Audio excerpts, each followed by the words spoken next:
let's be clear, women don't get rewarded off of another woman's tears. I don't care what you think. I don't care how big and bad you feel. I don't care how you think you the other woman, baby. It don't work out. Let me tell you some street game. Let me tell you some honest game. Let me tell you some firsthand truth. So in 1984, I met my biological grandfather. He had come home. Push pause. My grandmother growing up would always tell the stories about my grandfather. She would always tell the stories about him and the other women and different situations that went on. She would always say as I got older, and I didn't realize it when I was 4, but as I got older, she would talk about the different situations and she would describe the woman and she would tell the stories of how when he event, there were plenty of women, but this particular woman he left her for. She said the name. I will not repeat the name, but she said the name. And she said that he had left her for this woman. This woman had 2 girls, like she had 2 girls. And to the point, my grandfather would be so nasty that when she would take her 2 girls, their 2 girls, to his job. He had a very good trucking company job. Would take, and it's the 70s, would take their girls to his job to see him, and he would walk past her 2 girls and her and go to the woman and her 2 girls. He was determined to cause my grandma to lose her house that they had bought together in the 50s. Grandma was determined she was not, so she did what any woman do. She got down in the trenches, going, working 2 jobs, etc., etc. So anyway, Grandma did move on when they divorced in 69. When they divorced, she did move on. God blessed her with another man, but she would never marry him because she was afraid, blah, blah, blah. But anyway, Grandma would tell the stories about this man, my granddaddy, etc.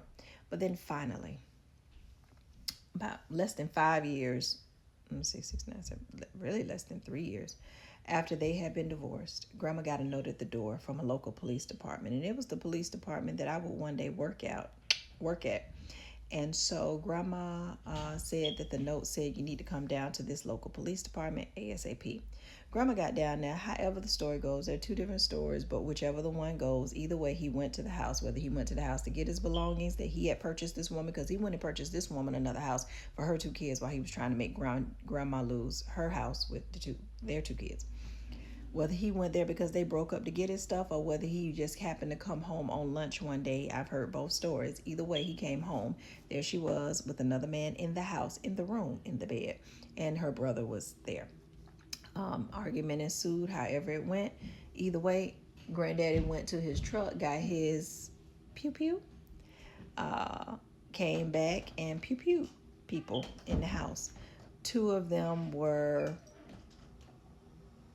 expired on the spot. One of them which was her, expired, but they were ever able to bring her back to life. She lived with a bullet in her back for the remainder of her years. My grandfather wound up doing 12 years in the pen, Florida Department of Corrections.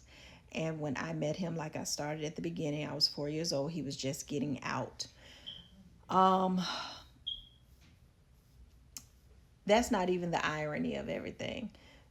I mean, you have the parts leading up to the climax where, Grandma would describe this woman. She told us about everything. We knew. My aunts and them were older. My mom, of course, they knew.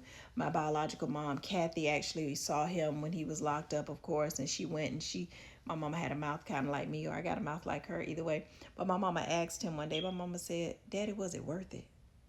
And he said, no, it wasn't worth it. Besides that, what was really ironic was when I began working at this police department, I was the night runner. So it was a group of us on different shifts, and I was the one who liked to ride at night, really. And I went to a local store that at that time was 24 hours. We're talking about pre-COVID, y'all. This was in the early 2000s, and this incident happened in 1969. Well, no, I'm lying. 1972, the incident happened. My granddaddy died in 84. He died shortly after he came home. But I went to this local store that was 24 hours at the time. We're talking pre-COVID. And got our late night morning snacks and what have you, and drinks. And back then I was a Pepsi and an M&M girl, M&M peanut girl. And I went in there, and I'm named after my grandmother. My name is Alma Nixon Filer. Alma T. Nixon Filer. Filer was my married name. My grandmother, I share her name. And I had heard that this woman walked around with this bullet in her back since 1972. Because had they removed it, she would have died because it was too close to anything. Whatever the case. I went into this store late this night, and the clerk, beautiful woman, nice looking woman, older woman, was working. And we strike up a conversation, but then again, I happen to strike up a conversation with anybody. And I'm striking up a conversation, but my name is on my badge, on my name tag. And we're talking about the end of the conversation and laughing and all that. She says, "You're so friendly, you're so nice. What's your name?" And I told her my name. And there was a look of fear, a flashback, of shame on her face. Her eyes looked to fill with sadness and tears, although they never rolled. And I said, "Yep." She said my name again. She said, "Alma." She put her head down. I said, "Yes, I'm named after my grandma. I'm her namesake." I said, "What's your name?" And she told me her first name. And I looked at her name tag. And her name was the name of the woman who bragged about taking my grandfather from my grandmother 30 some odd, almost 40 years prior. And I just looked. And I said, "Pleasure to meet you." She just looked. You could tell she wondered if I knew her or knew of her. And I didn't feel anger or rage or anything. If anything, I felt sorry for her. If anything, I felt saddened for her. Because I couldn't help but wonder in her mind, and I know she wonders, dog, had I not done what I did, my brother would still be here. That man would still be here. My life would be different. I wouldn't have walked around with a constant reminder of what I did. When I laughed at another woman, when I rejoiced in the pain of another woman. Let's just be clear.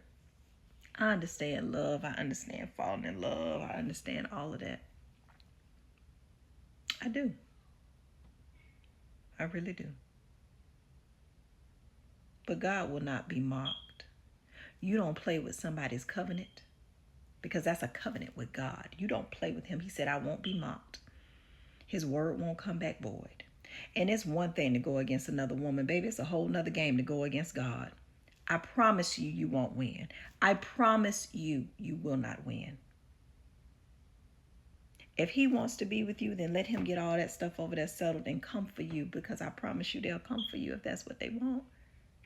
But don't you excite going after another woman's husband, because it will not go well with you, and you never see it coming. You never see it coming. And you will never rest well in it. You never get ahead on another woman's tears. Never. And that woman died maybe 2 years after I met her, if that long. But I've never felt more sad for someone than I did for her. I pray this reaches whoever it needs to reach. And if whatever's meant to be will be. But don't you try to make something happen. Don't you try to rejoice on another woman's pain. you'll hurt.